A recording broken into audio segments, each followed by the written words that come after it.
Zadeva je bila rešena v parih dneh.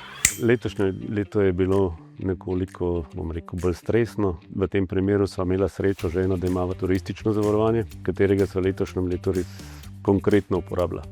Najprej je zbolela žena, so ji zaračunali pregled, katerega so nam na zavarovalnici povrnili. Potem se je zgodila kraja ure na plaži, smo dobili delno povrnjen strošek in pa na koncu sem še jaz zbolel. Kar se tiče zdravstvenega zavarovanja, smo že vedeli od prej, ne?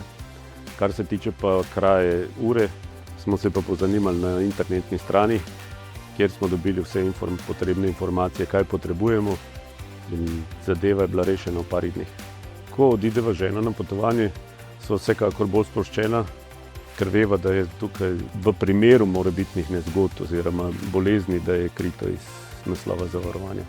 Turistično zavarovanje priporočam vsem, ki kolikor toliko potujejo oziroma odidejo na počitnice v tujino.